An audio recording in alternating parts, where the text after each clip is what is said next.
pour M. Attal qui donc s'en va.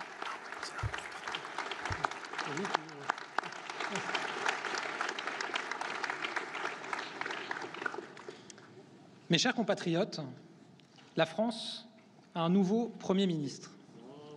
Et au moment où je quitte mes fonctions à Matignon, je tiens à vous féliciter chaleureusement, cher Michel Barnier. Nous nous connaissons depuis plusieurs années maintenant. Les Français vous connaissent. Ils savent que vous êtes un grand élu local, que vous connaissez nos territoires, que vous avez une expérience quasiment inégalée du service de l'État dans différentes fonctions, de l'international et de l'Europe aussi. Évidemment, quelqu'un qui a mené à bon port des négociations aussi dures que celles sur le Brexit doit savoir manœuvrer dans le paysage politique français que nous connaissons aujourd'hui. Au moment de quitter mes fonctions à Matignon, je veux aussi évidemment remercier chaleureusement le président de la République pour la confiance qu'il m'a faite quand il m'a nommé il y a 8 mois comme Premier ministre.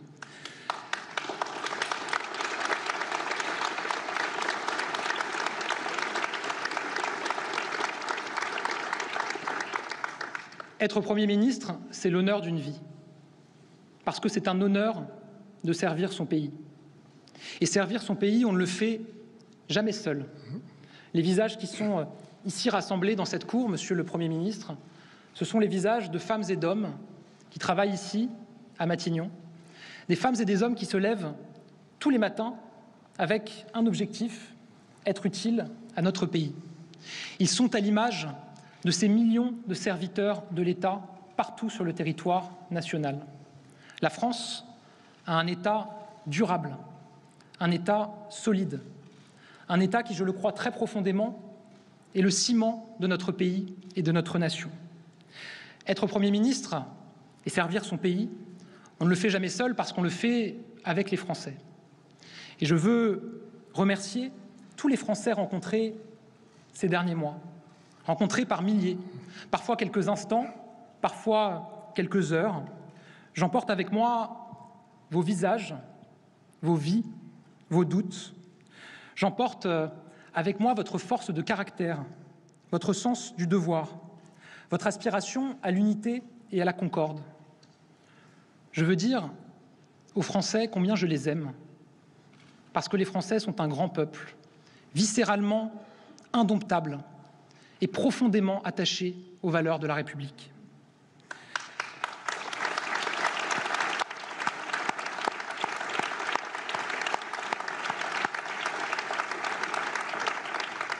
Être Premier ministre, c'est un honneur parce que c'est une immense responsabilité. Il y a ici 50 décisions à prendre chaque jour, bien souvent des décisions qui ne font pas la une de l'actualité, mais qui pourtant sont tout à fait structurantes pour les Français. Être Premier ministre, c'est être confronté tout à la fois au meilleur et au pire. C'est être confronté au pire quand vous êtes auprès de nos compatriotes qui ont vécu un drame, qui souffrent, qui ont vécu l'innommable. Mais c'est aussi la chance, je le crois profondément, de voir toujours le meilleur, y compris dans le pire. De mes échanges avec les Français victimes des terribles inondations dans les Hauts-de-France, je retiens l'immense courage, l'extraordinaire résilience de ces Français qui refusent d'abandonner leurs terres et leurs maisons. L'immense courage et l'immense résilience de ces élus locaux qui, dans les Hauts-de-France, comme partout sur le territoire national, tous les jours, sont au contact de nos concitoyens, prennent des décisions majeures pour l'intérêt des Français dans des circonstances difficiles. Du travail avec les agriculteurs en colère, les agriculteurs en plein doute, je retiens leur extraordinaire attachement à la terre, à notre terre, et à la perpétuation de la culture française. Des hommages que nous avons rendus aux gendarmes tués en Nouvelle-Calédonie, aux agents de l'administration pénitentiaire assassinés. Je retiens l'honneur dans la souffrance. Je retiens l'exemple exceptionnel de ces femmes, de ces hommes, forces de l'ordre, policiers, gendarmes, douaniers, agents de la pénitentiaire, qui se lèvent tous les matins et vont travailler au péril de leur vie pour protéger les Français.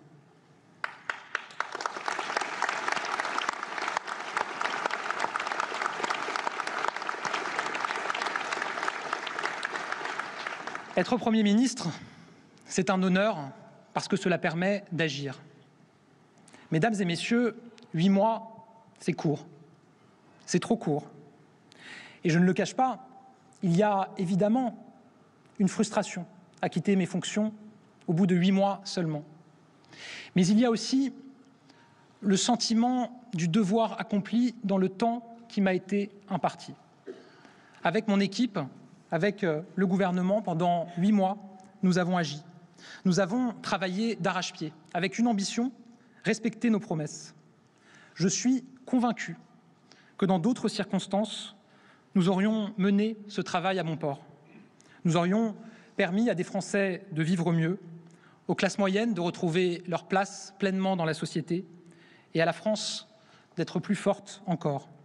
Nous avons engagé des chantiers structurants pour mettre notre pays en mouvement et répondre aux attentes profondes, les plus profondes des Français. Répondre à l'urgence que le travail paye mieux, avec ce chantier de la désmicardisation que j'ai lancé quand je suis arrivé ici à Matignon. Nous avons beaucoup travaillé ces 8 derniers mois avec les membres du gouvernement, les parlementaires, avec des économistes. Des mesures devaient être présentées cet été. Elles sont sur votre bureau, Monsieur le Premier ministre. Répondre aux besoins vitaux de services publics, et au premier rang desquels l'école de la République, qui, je le redis ici, est la mère des batailles. Et si je ne devais vous faire qu'une demande, Monsieur le Premier ministre, ce serait de continuer à faire de l'école de la République une priorité absolue. Parce que l'école, c'est l'assurance vie de la République.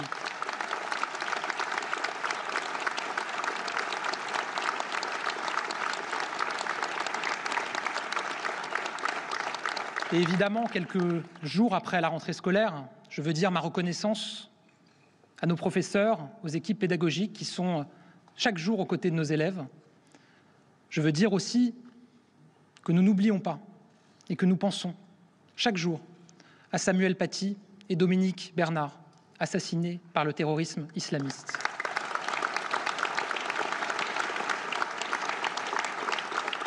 Oui, l'école est la mère des batailles, et avec la revalorisation inédite du salaire de nos enseignants, en avril dernier encore, des infirmières scolaires, avec le choc des savoirs, avec la lutte implacable contre le harcèlement qui est un véritable fléau, nous affirmons une chose claire. Nous préférons toujours l'exigence au nivellement par le bas. Nous préférons toujours l'autorité au laxisme. Nous préférons toujours la fraternité et la bienveillance au chacun pour soi. Nous préférons toujours les savoirs fondamentaux à la dilution des savoirs. Les services publics, c'est évidemment aussi la santé et l'enjeu de l'accès aux soins qui est majeur, dont nous parlent tous nos concitoyens sur le terrain. Là aussi, nous avons engagé des choses, pris des décisions et notamment un train de simplification inédit pour des procédures médicales du quotidien, pour libérer du temps médical aux médecins, renforcer l'accès aux soins dans les territoires. D'autres mesures sont nécessaires. Nous avons travaillé ces derniers mois pour doubler le nombre d'étudiants en médecine d'ici à 2027. Ce travail devait être présenté cet été. Il est sur votre bureau, Monsieur le Premier ministre. Répondre à l'aspiration d'autorité à tous les étages des Français, et notamment au constat que j'ai fait moi-même lorsque j'ai été nommé à Matignon, d'une forme de délitement, de violence débridée chez des jeunes parfois de plus en plus jeunes. Nous avons beaucoup travaillé avec, là aussi, le gouvernement, les parlementaires, des femmes et des hommes de la société civile ces derniers mois, et nous avons élaboré un projet de loi qui, je le crois, répond profondément à ce besoin d'autorité. Ce projet de loi devait être présenté cet été. Il est sur votre bureau, Monsieur le Premier ministre. Répondre à l'attente des Français et notamment de nos jeunes pour la transition écologique. Nous avons investi massivement dans les énergies renouvelables, dans le nucléaire. Nous avons ces derniers mois élaboré un plan national d'adaptation au changement climatique. Ce plan national devait être présenté cet été. Il est sur votre bureau, Monsieur le Premier ministre. Enfin, il y a les enjeux pour lesquels nous avons engagé des textes au Parlement. Nos agriculteurs, j'en parlais, avec un texte pour simplifier leur vie et avec des travaux qui ont été engagés pour améliorer leur rémunération. La question du logement qui est centrale pour les Français aussi, pour permettre aux classes moyennes de pouvoir se loger, mieux se loger.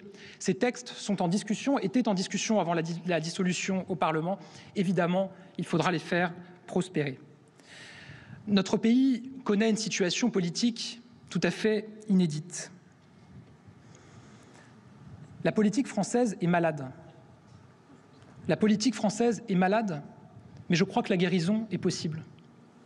À condition que nous acceptions tous de nous placer à la hauteur de cette responsabilité historique, à condition que nous acceptions tous de sortir du sectarisme, à condition que nous acceptions tous de sortir des coups politiques, à condition que nous acceptions tous de tout voir, d'arrêter de tout voir en noir.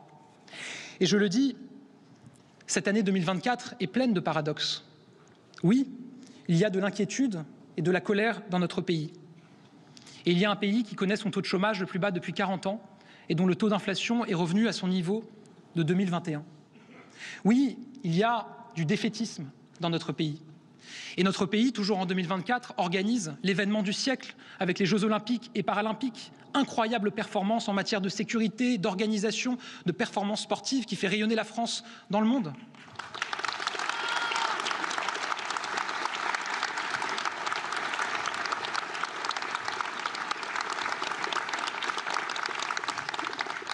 Oui, il y a du pessimisme dans notre pays. Et pourtant, toujours en 2024, dans quelques mois, les portes de Notre-Dame de Paris rouvriront 5 ans seulement après le terrible incendie qui a bouleversé les Français, et alors que beaucoup pensaient que c'était impossible. Oui, il y a du fatalisme dans notre pays. Alors qu'en 2024, nous commémorons les 80 ans du débarquement et de la libération.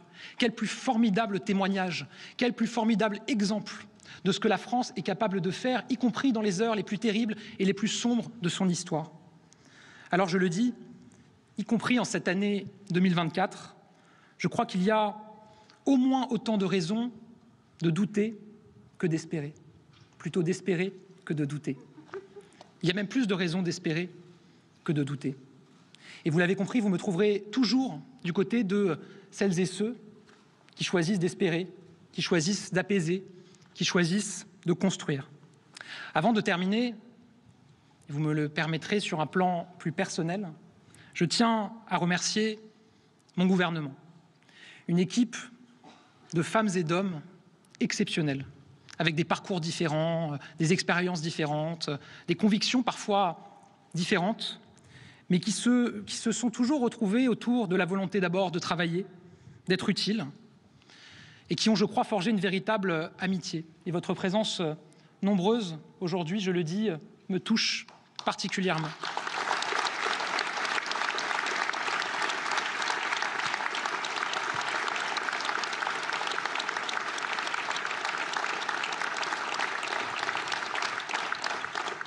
Je veux remercier les parlementaires, et évidemment les parlementaires de la majorité, pour leur travail. Remercier aussi les candidats qui se sont présentés pour l'ancienne majorité à l'occasion des dernières élections législatives, dans un moment évidemment très compliqué avec beaucoup de vents contraires. Je veux remercier mon équipe, et notamment mon cabinet, parce que je crois qu'être bien entouré, c'est plus qu'un trésor. C'est ce qui vous permet véritablement d'agir parce que vous êtes en confiance, parce que vous avez autour de vous des femmes et des hommes qui sont engagés et avec qui vous tissez des liens qui vont bien au-delà de la politique. Enfin, je veux remercier, oui, on peut les applaudir.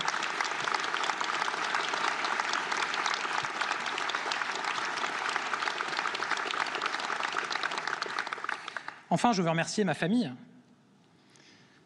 On vient tous de quelque part. On a tous des racines. Et je crois que les défis que nous affrontons dans nos vies, nous les relevons notamment à travers ce que nos parents nous ont transmis. Mon père, hélas, n'est plus là, il n'aura pas pu fouler les pavés de cette cour. Parmi les choses qu'il m'a transmises, parmi les valeurs qu'il m'a transmises, il y a notamment, je crois, la droiture. Et je peux dire que cette valeur m'a été particulièrement utile ici à Matignon, notamment dans les toutes dernières semaines où les épreuves ont été nombreuses. Ma mère ma mère, qui est là, quand on lui demandait, quand on était petit avec mes sœurs, qu'est-ce que tu aimerais qu'on fasse plus tard, elle nous disait, tout me va, je vous suivrai toujours, à condition que vous soyez libre. La liberté. Quelle plus belle valeur que la liberté. Et je veux vous dire qu'au moment où je quitte Matignon, et peut-être plus encore qu'auparavant, la liberté sera au cœur des valeurs qui m'animeront dans les mois et les années à venir.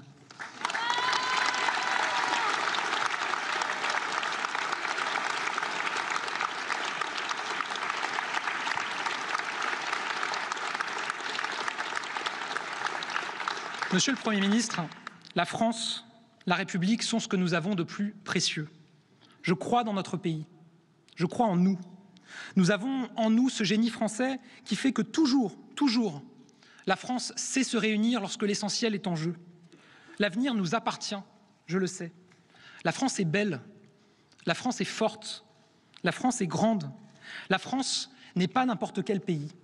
Française, Français, n'abandonnez jamais vos rêves de concorde. Ne renoncez jamais à votre désir d'unité. N'oubliez jamais votre vocation de grandeur. Tout est possible parce que nous sommes la France et que rien ne résiste au peuple français. Je vous remercie.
Je peux dire quelques mots, là. Mesdames, Messieurs, d'abord, merci à toutes les équipes des services du Premier ministre d'être là, autour de Gabriel Attal. J'ai bien aimé, cher Gabriel, la manière dont vous avez remercié ces équipes, les membres de votre gouvernement.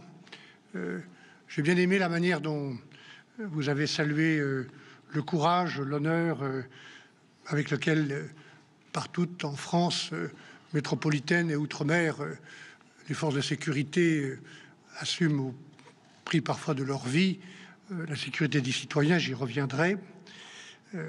J'ai bien aimé la manière dont vous m'avez donné des... non pas des leçons, hein.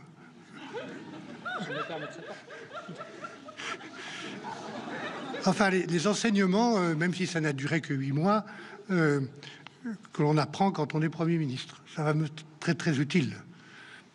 J'ai bien aimé aussi la manière dont vous m'avez dit que mon bureau, je l'ai trouvé un peu vide, là, tout à l'heure.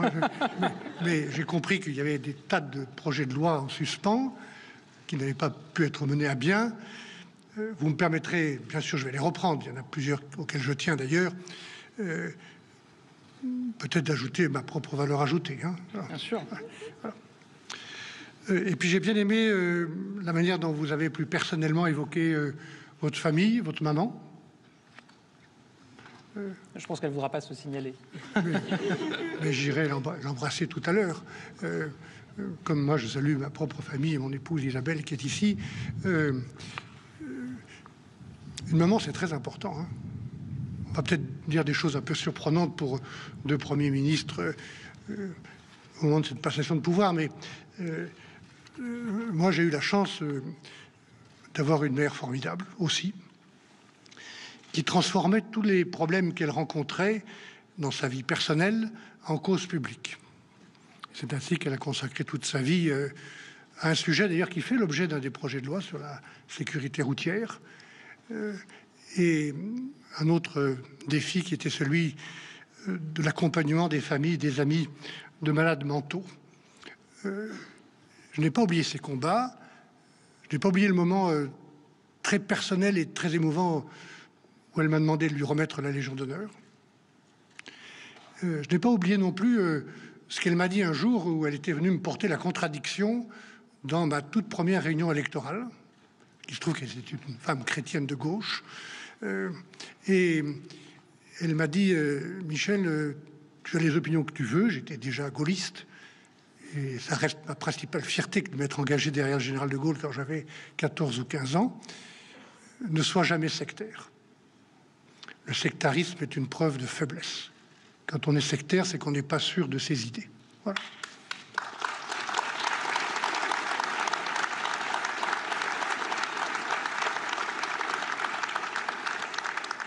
Merci Gabriel pour vos mots qui me touchent et qui m'accompagnent et qui m'encouragent. C'est important, compte tenu de ce que vous avez fait depuis plusieurs années au sein du gouvernement et dans les tout derniers mois ici à la tête du gouvernement à l'hôtel Matignon. Compte tenu aussi du rôle que vous jouez désormais, qui est très important, à la tête du deuxième groupe de l'Assemblée nationale, le groupe Ensemble pour la République. Mesdames et messieurs, je le dis à toutes celles et tous ceux qui nous font l'amitié de nous écouter, grâce à la presse au-delà de cette cour, nous sommes dans un moment grave. Gabriel Attal l'a dit d'ailleurs à son tour tout à l'heure. J'aborde cette période, cette nouvelle page qui s'ouvre, cette nouvelle page avec beaucoup d'humilité. Peut-être la sagesse que donnent les cheveux blancs. J'ai dit un jour à Gabriel Attal formidable d'être le Benjamin, mais c'est un titre qu'on perd très vite. Hein. On gagne des cheveux longs. Et moi, je l'ai perdu il y a très longtemps, le titre de Benjamin. Beaucoup d'humilité, mesdames et messieurs, mais aussi avec une forme que je peux dire olympique, puisque j'ai consacré 10 ans de ma vie aussi à organiser des Jeux olympiques avec Jean-Claude Killy. J'ai été aussi très touché pour ce que vous avez dit du succès des Jeux olympiques et du succès qui se déroule même des Jeux paralympiques. Peut-être aussi un mot de ce qui est très important pour moi, qui est le bénévolat. Il y a 40 000 volontaires, souriants, efficaces, disponibles, qui ont donné une tellement belle image de la France à ces millions de gens qui sont venus nous trouver. Je dis ça parce que ils sont là dans des Jeux olympiques, dans d'autres manifestations, mais les mêmes volontaires, les mêmes bénévoles, les mêmes militants associatifs que je vais m'efforcer de reconnaître et d'accompagner un peu plus sur le terrain, sur les stades, dans les écoles, dans les associations sociales ou sportives. Ils font vivre et ils sont l'honneur de la République. Voilà ce que je pense depuis longtemps.